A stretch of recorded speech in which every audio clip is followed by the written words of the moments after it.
वडील रमेश, आई सरिता आणि धाकटा भाऊ यांच्यासोबत सुखाने राहत होती.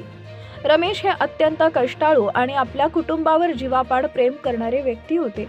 पण या सुखी संसाराला दृष्ट लागली ती रमेश यांचा मित्र सुधीर याच्यामुळे. सुधीरचं नेहाच्या घरी सतत येणं जाणं होतं.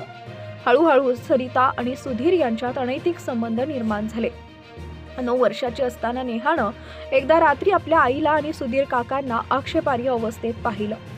त्या लहान मुलीला काय घडते हे पूर्ण समजत नव्हतं, पण ते चुकीचं आहे हे तिला जाणवलं. जेव्हा तिनं पाहिलं तेव्हा तिच्या आईनं तिला प्रेमानं जवळ घेण्याऐवजी उलट भीती घातली. सरिता म्हणाली, जर तू हे बाबांना सांगितलंस तर बाबा आपल्याला सोडून कायमचे निघून जातील. बाबांच्या प्रेमापोटी नेहानं ते भयानक सत्य पोटातच दाबलं. काही वेळानं रमेश यांना सरिता आणि सुधीरच्या संबंधांची कुणकुण लागली. घरात वाद झाले आणि रमेश यांनी सुधीरला घराबाहेर काढलं. पण त्यानंतर अवघ्या 2च दिवसात रमेश यांचा अचानक मृत्यू झाला. डॉक्टरांनी हृदयविकाराचा झटका असं सांगितलं असलं तरी नेहाच्या मनात शंका होती. कारण रात्री आईनं दिलेला चहा प्यायल्यानंतरच वडिलांची प्रकृती बिघडली होती. वडिलांच्या निधनानंतर सुधीर अधिकृतपणे घरात राहायला आला. सुधीर घरात आल्यावर त्यानं नेहाच्या भावाला हॉस्टेलला पाठवून दिलं, जेणेकरून नेहा एकटी पडेल. नेहा आता मोठी झाली होती. तिला शिकून डॉक्टर व्हायचं होतं.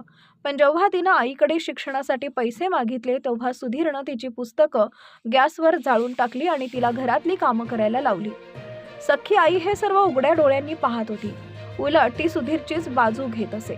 सुधीरची नजर आता नेहावरही वाईट होती. त्याने तिच्याशी गैरवर्तन करण्याचा प्रयत्न केला. अखेर या नरक यातनेतून सुटण्यासाठी नेहानं घरातून पळ काढला आणि ती मुंबईला आली.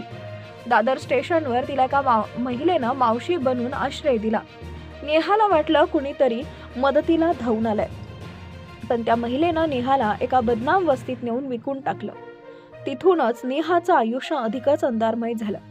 एका लॉजवर पोलिसांच्या रेडमध्ये नेहा पकडली गेली.